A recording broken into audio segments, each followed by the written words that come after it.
Menurut saya dunia seni di Indonesia ini sudah maju ya, dan sudah lebih baik lagi, apalagi setelah pandemi ini ya.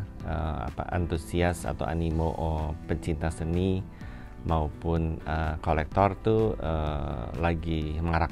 Jadi dengan adanya pameran-pameran yang hampir boleh dibilang sekarang ada beberapa galeri yang selalu membuka galerinya tiap weekend untuk didatangi, itu sangat berkembang. Yang saya lihat sih, sepengetahuan saya, banyak sekali seniman-seniman muda yang mulai diangkat gitu ya, dan cukup dikenal dan diapresiasi karyanya. Terus bukan hanya di Indonesia saja, tapi juga dari pihak art gallery sendiri, mereka memperkenalkan juga seniman-seniman Indonesia ke mancanegara gitu ya, dengan mengikuti art fair di beberapa negara seperti Taiwan, China, bahkan Amerika dan Eropa. Betul. Seperti itu. Jadi kalau dibilang dunia seni di Indonesia sudah cukup maju ya.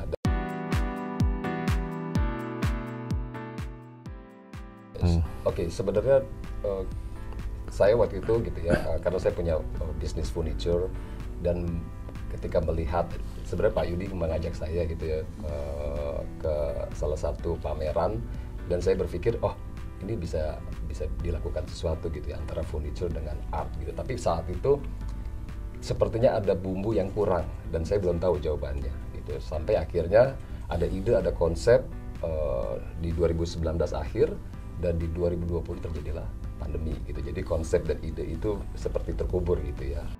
Ya, saya juga waktu itu ya sudah pada saat itu mungkin 10 tahun di Jakarta Post ya.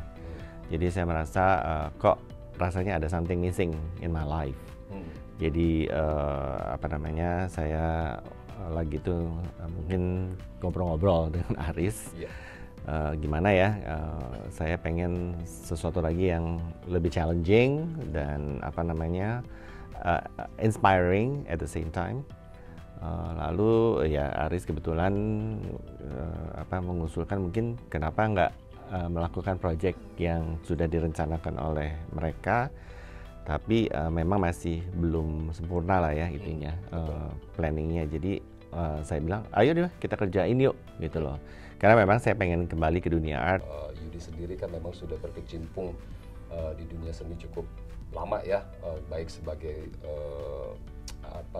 kolektor, pengamat, tetapi juga beliau sebagai pelaku. Nah di situ ya akhirnya saya mendapatkan bumbu dan lengkap.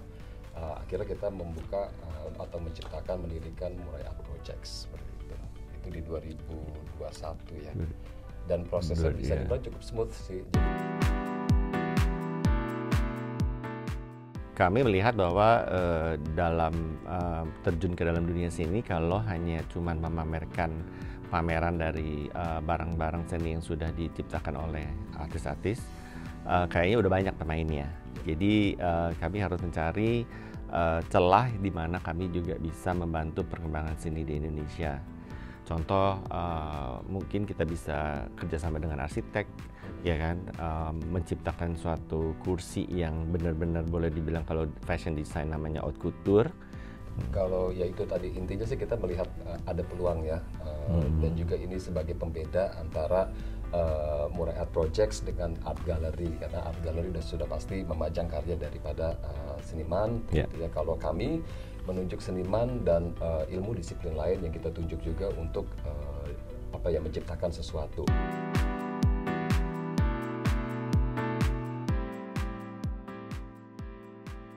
Nah, kenapa kita juga angkat itu, selain memang lagi menjadi satu concern, menjadi hal yang menarik gitu dan cukup luas ya. Sustainability ini bukan hanya terkait dengan alam, tapi bisa dari sudut pandang manapun, termasuk pekerjaan, termasuk apalagi ya seperti kehidupan seniman lah ya, untuk pendapatan itu kan juga kalau nggak sustain kita tidak bisa bertahan hidup seperti itu gitu. Dalam hal mengolah pameran ini, di mana si artis atau si seniman ini akan mengolah material sisa-sisa daripada pembuatan parket kayu ini untuk dijadikan karya seni. Jadi memang kita membuat karya itu tidak hanya selalu dari berupa bentuk kanvas ataupun dari kayu aja yang gelondongan ataupun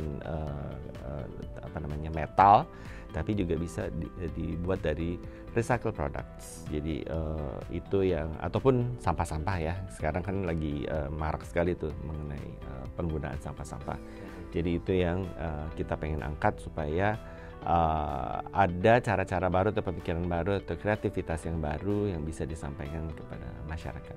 Oke, jadi kami harapkan dari Murai Art Project ini untuk bisa datang nanti ke pameran kami berikutnya, yaitu Continuum di Endless Cycles of Creativity. Ya, jadi 9 seniman dan ada 1 arsitek, di mana 4 ini akan merespon produk daripada TK, dan jadinya seperti apa datang di showroom TK tanggal 23 Oktober sampai dengan 1 November 2023. Yang pasti sih keren ya, pasti ditunggu.